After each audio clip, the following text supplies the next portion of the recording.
This doctor broke the Goldwater standard and used real systems as examples of what fake systems look like. He should have his license revoked. Okay, maybe not. I don't technically agree with that. Well, I don't think it was a great idea that Dr. Matthew A. Robinson delivered a lecture to a room full of his peers and also live streamed it and posted actual systems that he thought looked like imitative DID. I'm sorry. And also, I should say no hate to the systems that were posted. I do agree that he should not have talked about specific systems. That was not right. But in the video, he made it clear that he didn't know that these systems were actually faking. I personally disagree with this, but I don't think he should have his license revoked. Dr. Robinson's lecture was not about DID, but rather how clinicians can approach DID fakers. I keep saying DID fakers. Please disregard that because I feel like imitative DID is a lot better to explain it because a lot of people aren't really faking, like they think they have it. The lecture was not about DID, but rather how TikTok influences how people perceive DID. And after that was more or less canceled by the DID community. If you have a dissociative disorder, definitely let me know your thoughts on this in the comments. As a person who's not a DID system, I would definitely rather just provide information instead of giving my opinion because I truly believe that I don't have a say in this. Today, I'm going to be reading from an article by The Verge that goes over this entire phenomenon. They talk about how social media trends are contributing to increased claims of DID that are not genuine. We will be going over all of this in today's video.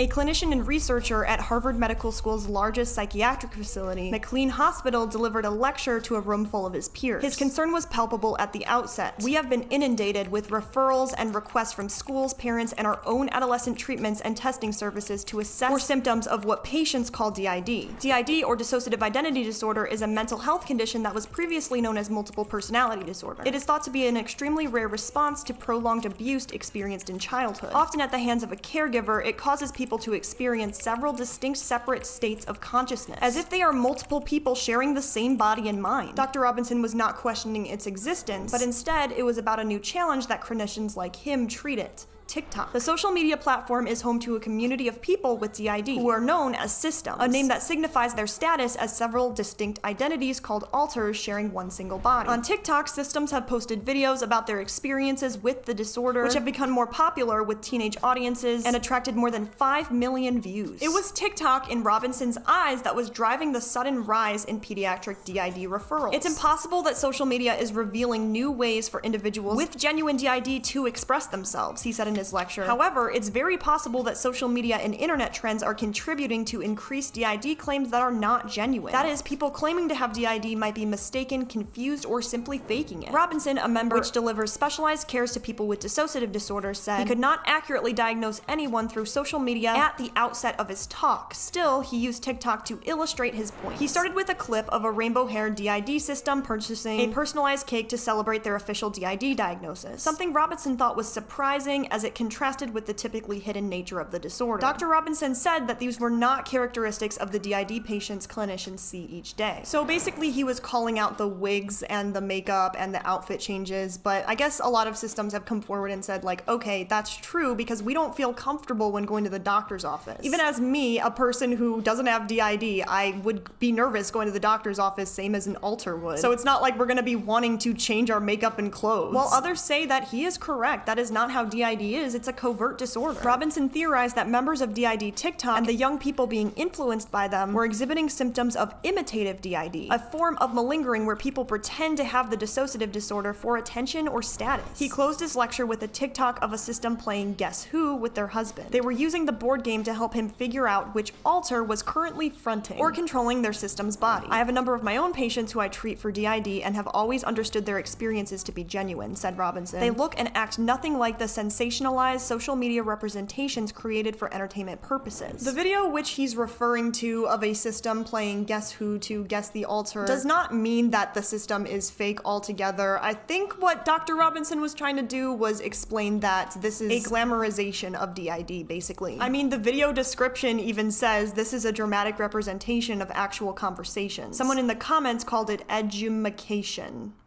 edumatainment. This system was very distressed by the influencers that he pictured, which is fair. 2 alters talked about Robinson's presentation and said it was distressing to her systems, and the other influencers he featured who faced waves of abuse off the back of his lecture. I have screenshots of someone coming onto my page to tell someone they shouldn't believe me because the doctor says I'm faking, she says. People were given a license to hate. Okay, that's fair. I don't know what Dr. Robinson was not Dr. Robinson specifically, but McLean was thinking during this situation. I don't know that he didn't know it would get backlash or these people would get angry, maybe. DID creators and their fans lashed out at Robinson in response, which I will say I don't think that lashing out on anyone in general is ever okay. They felt the lecture discredited their experiences and further entrenched stigma against people with the disorder. Systems began to review bomb McLean Hospital, where Robinson works, leaving comments on Google about the unethical and disgusting presentation. The petition was circulated calling for a formal apology and reparations from McLean Hospital, as well as a wide range of trauma experts. Another petition called for Robinson's license to be revoked. In the end, McLean removed all of the videos of Robinson's lecture from its own channel, but the fallout has continued. Academics involved in the space are scared to speak further on the issue of imitated DID. I would rather not give this more publicity, said one off-record academic who, like many other clinicians involved, ignored or declined The Verge's request for an interview. I do not want to make any enemies. Robinson, his peers, and the creators of DID TikTok are now at odds over the difficult question of what's real and what's just new ways of discussing challenges around mental health. Academics and clinicians think unrealistic and possibly even fake depictions of DID are influencing young people to self-diagnose themselves with or imitate the disorder. The creators on TikTok, on the other hand, think their community are building an understanding of DID through social media and causing its presentation to evolve over time. Experts have raised the alarm around TikTok and its impact on self-diagnosis for several years now, especially in the context of mental health and neurodevelopmental issues. In 2021, the Wall Street Journal reported research suggesting that young women were developing Tourette syndrome-like tics from the platform, and earlier this year, BBC reported on the potential for some inaccurate ADHD self-diagnosis through TikTok. Some writers have attributed the rise in interest around mental health conditions and neurodevelopmental disorders to the trivialization of conditions like autism on TikTok, where they are reduced to appealing or even trendy personality quirks. Others believe it's happening because of the platform's potential to rapidly spread mental health misinformation. The end result is the same either way, a rise in self-diagnosis, conducted largely under the guidance of Dr. TikTok rather than the assessment of a clinician. Of course, this isn't necessarily a bad thing. Many women who often exhibit neurodivergent traits differently than their male counterparts feel that TikTok helped them pursue accurate diagnoses of autism or ADHD after years of misdiagnosis. Videos created by people with disorders like schizophrenia are littered with grateful comments from people who feel seen, represented, or better connected to loved ones with the disorder. The platform has broadly been celebrated by its users as a place where mental health can be discussed openly and even destigmatized. TikTok declined to comment on the details of this article. A spokesperson declined to be quoted on record while discussing how TikTok handles videos about medical misinformation. As a result of this reduced stigma around mental health, at least in certain online communities, the way that conditions like dissociative identity disorder appear online have started to look very different than what clinicians are used to. On DID TikTok, some creators present their alters as having unique and distinct genders and styles. It's so funny. It's so funny. People like kya&co, also known as DissociaDID on YouTube, where their system has been posting about DID for the past 5 years, take a more artistic approach, using short dance videos to contrast and explain how 2 of their different alters feel about sex and sexuality.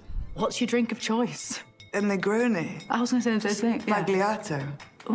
With Prosecco in it. Oh, stunning. Yeah. One of the biggest influencers on TikTok's DID community has shared live stream footage in which 2 of their alters, who each have different genders and senses of style, argue about how their body should be dressed and even use name tags to help their viewers keep up with who's fronting at any given moment. Some of these things can actually be helpful for systems, such as it's relatable to maybe argue about how the system is dressed. According to these systems, these are only props that are being used, and it makes some wonder if things like wigs and outstanding makeup are only to be beneficial for the audience. Some systems believe that clinicians are overlooking a key issue when criticizing systems' collective online behavior. They have finally found a sense of community and virtual confidence. The people in charge of researching this need to realize that people with DID are no longer afraid to present themselves. They are no longer forced to be silent, and we're not going to be. I think that's an amazing message. At the same time, I worry about the difference between glamorization and not being silent anymore. Veteran systems feel that DIDs DID's fantastical online presence, okay, veterans, I apologize for that wording, but anyways, is a symptom of progress rather than a signifier of social contagion or malingering. A system tells The Verge that when they were diagnosed with DID a decade ago, the lack of available information made them scared of themselves. Now, when you type in dissociative identity disorder, you see all these systems with shared experiences. It shows you it's not the end of the world. This system also pointed out the nature of social media content to explain the difference between systems in clinical settings and online. For example, it might seem like 6 different alters are talking in the video, but many people film for 3 weeks and then put it together. I do feel like researchers and doctors are not understanding social media culture and how people present outside of clinical settings. Systems present differently when they're not in crisis. Some researchers see a positive pattern emerging from reduced stigma around mental health platforms like TikTok, which has created more room for people with mental illness and neurodivergencies to explore their identity and bond with each other over shared experiences. Illness has always been stigmatized or something that people experience in private, and there's been no community space to explore what that is as an identity, says Amanda K. Green, an interdisciplinary researcher for the Center of Bioethics and Social Sciences in Medicine in Michigan. There's no space for that exploration to be tenable online. Green published research earlier this year on the creative ways in which the DID community enacts through their identity through TikTok, highlighting how insider humor and comedy are a large part of how systems perform connectivity with each other. She believes it's important to examine such video in context as entertainment on social media rather than taking them at face value. I think sometimes when we're looking into social media, there can be this misunderstanding that offline experiences just sort of picked up and transported online. But the way people are experiencing their identities and illness is very much tangled with the platforms they're talking about them on. Of course, not everyone on the internet is being completely honest about having DID. In recent months, anonymous confessions have started to pop up across the internet, made by young people who claim they have faked DID for attention, usually across a number of years, and almost always between the ages of 11 and 17. In one TikTok video, which has been viewed more than 200,000 times, a young person shares the fake DID alters they created and sketched for themselves in 2021. In a separate series of clips, someone who claimed to have been popular among DID communities on Tumblr in the mid-2010s gave a full account of the years they spent faking DID online for fun and attention. Many more people have come forward on Reddit claiming to have created fake alters with disabilities, pretended to have alters based on YouTubers, made up trauma to justify having DID, or even used DID as a way to get out of taking responsibility for their actions. Some of the accounts of DID fakery sketch back to Tumblr and other pre-TikTok social media platforms, which may support the idea that the present academic disclosure around DID TikTok amounts to a moral panic. Clearly, it's not TikTok that causes imitative DID, says Stronghold, who pointed to research published between the late 1980s and 1990s that examined imitative DID. Long before social media existed, the term has been around for a while. Systems are also acutely aware that people faking DID do appear on TikTok. Are there people faking DID online for attention? Yes, 100%, but real recognizes real. Many fake DID accounts from people claiming to have thousands of alters, sometimes with offensive and distasteful identities, like,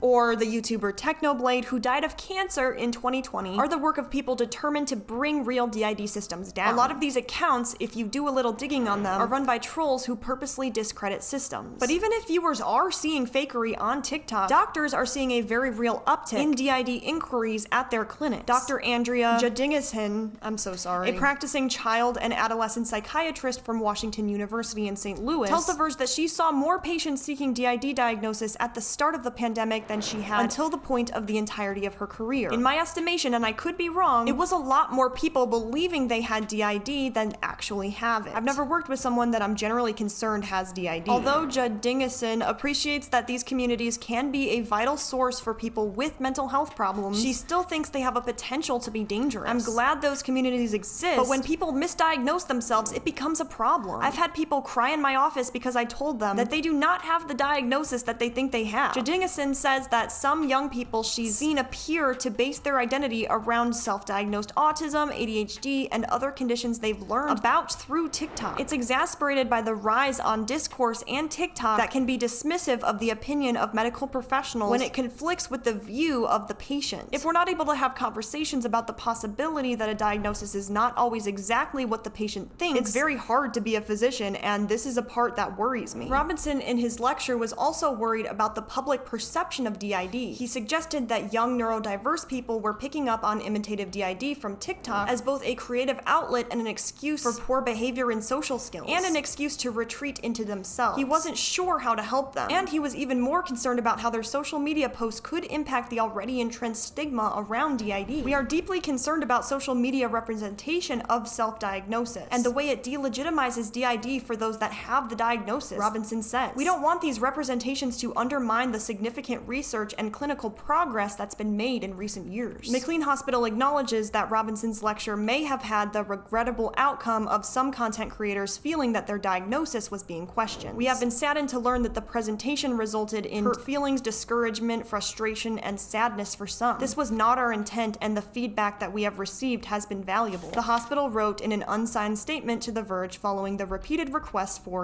comments. But the hospital stood by Robinson's concerns that patients may be seeking out incorrect diagnoses based on social media portrayals from platforms like TikTok. The hospital has heard directly from many people seeking treatment that they learned about DID through social media. The statement says that Dr. Robinson's lecture was designed to encourage awareness of a dialogue about how to best treat and understand these patients. We are sincerely concerned that this trend on social media will further marginalize individuals with DID, while also doing a disservice to those who are living with another treatable and misidentified disorder, the hospital wrote. Someone whose videos were used as an example from Dr. Robinson made a response. They said, "I do see from a professional standpoint what Dr. Robinson was trying to do. I think he did it in the most unprofessional, unresearched way possible." In this system's eyes, Robinson's lecture exposed the DID community to further online harassment and harm. To have hands that should be healing hands be the ones that injure has dealt the community a blow. Finding a way forward that both honors and protects systems who are active on TikTok while addressing the concerns of clinician over imitative DID could be tricky. In recent years, one of the DID influencers who presented online with colorful wigs and props released a video to tell their followers that they did not have DID after all, and had instead just been confused. "I was not trying to fool or trick anyone. I'm just a person who's struggling with mental health," said the creator, who on TikTok had amassed more than 80,000 followers. "But the reason that I'm making this video is because I feel like I have a responsibility to you guys. My face now for millions of people is the first time they've ever heard of DID, and I don't have DID." They pledged their support for the wider DID community and urged followers not to misunderstand their ordeal as a reason to disbelieve systems on TikTok. Instead, they called for more media literacy and education around DID as a way to resolve the issue. It's a lesson that could both help TikTok viewers and staffers at McLean. When you watch media, you don't need to analyze it critically. When one person posts about DID, don't assume it's like that for everyone. It's on you guys to have the media literacy to know that.